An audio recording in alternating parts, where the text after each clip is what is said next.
Hi, it's Andy with West Valley 411. If you're considering purchasing a multi-tool, then you've come to the right conversation.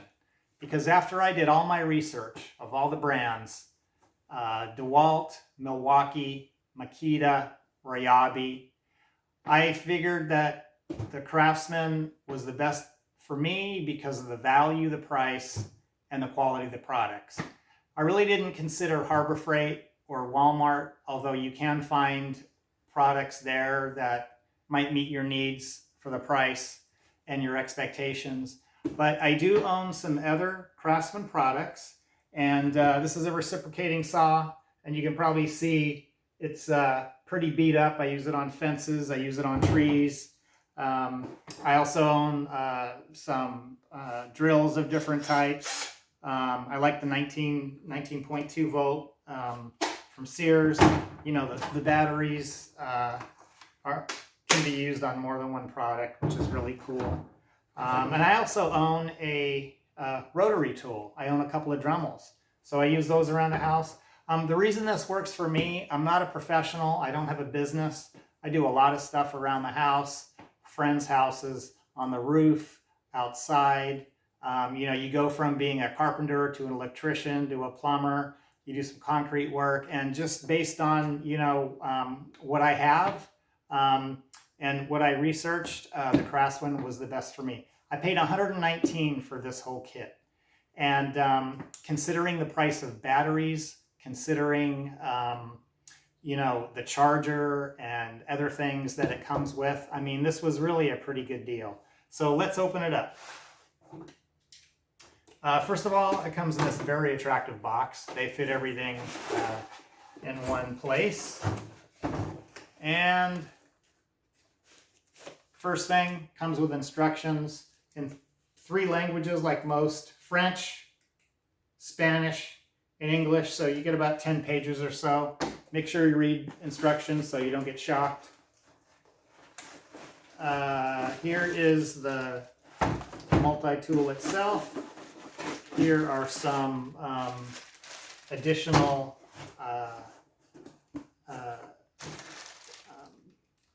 tools that you can attachments that you can put on. Here's the battery, charger, and this very attractive Craftsman bag. I don't think I've ever used a tote that anything's ever come with, but I guess you could you can open it up, which I'm going to do just so you can see it. And then, you know, you can put your tool and all your stuff in it, but I never use any of those. I mostly try to give them away. So looking at the multi-tool itself, one of the things that I really liked about it when I did my research is ease of use. All you do is squeeze the little attachment changer, and then, I don't know if you can see that, you just slip your attachment right on the end. You don't need an Allen wrench. You don't have to stop doing the job that you're doing and take a lot of time to put a new attachment on. It's really easy. And of course the battery, you know, they're all about the same on all the products. Quick change. I do have to say, for the DeWalt multi-tool, probably the reason I wouldn't, for the Milwaukee multi-tool, the reason I probably wouldn't buy it is when you try to stand it up, the base of it is angled and it falls over. So, you know, it's sort of like a beverage. You know, you want to sit it down and not have to put something on its side. But, you know, the other features between all the models, you know, for me, not having used it yet, is really pretty irrelevant. You know, it's got a speed control. See. You know, I guess you'd want to go slow and then fast. Of course, you want to wear eye protection and hearing protection. But, you know, for this, if you want to hold it with 2 hands, you just kind of grip it like this. You know, and then it comes with a 2-amp battery. The charger features I'm not really going to go into. But I do want to show you how quickly you would change the attachments, because for me this was kind of a key feature. Now, the reason I wanted to buy a multi-tool from the get-go was because I had some dry rot on a door frame.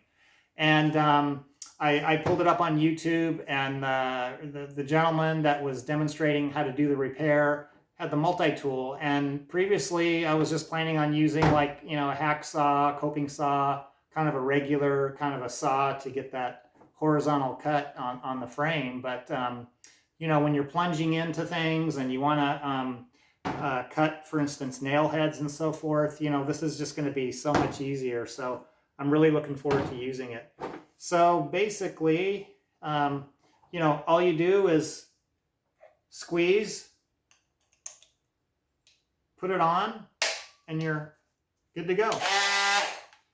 You can angle it, you know, from one side to the other if you need to, depending on, you know, the position that you're in. Take that off, put on the next one, and you're good to go. Honestly, I really don't know the difference between the labeling on these. One of them says hardwood, one of them says metal, and the other says wood and metal. And I'm looking at the teeth, and unless the material, the steel is different, you know, they all look like they're the same to me. So I did get an accessory pack. This was on closeout, probably because nobody buys it or it was too expensive. And, you know, these look the same except for the shape. The teeth all are approximately, you know, the same distance apart. So I really couldn't tell you what that's all about. Here's a sanding pad. Not sure if I'll ever use that, but you know, it looks pretty handy. It comes with, you know, the Velcro attachment. So, you know, if you're looking to expand your tools, it's kind of like Clint Eastwood said in Gran Torino when he was taking on The Apprentice, and the guy goes into Eastwood's garage and he's like, wow, you have tools everywhere. I'm never going to be able to, you know, accomplish that kind of a goal. And he said, son, you know, you get one tool at a time. So whether they're hand tools or ratchets or, you know, cordless, which is all the rage these days. You know, when I was coming up, everything had a long extension cord, and, you know, you just had to kind of drag that around with you. But now everything's cordless, you know, 119 bucks. So that's kind of my recommendation. I hope that's been helpful. There's a lot of research you can do, and you can drive yourself crazy listening to all the professionals talk about, you know, how, you know, DeWalt is better than Milwaukee, is better than Makita, and you kind of make yourself crazy. But, you know, for the value, for the durability, and of course the attractive colors, you know, who doesn't like red and black? I went with Craftsman. Hope this has been helpful. Thanks for watching. Write any comments, and I'll be happy to answer. Thank you.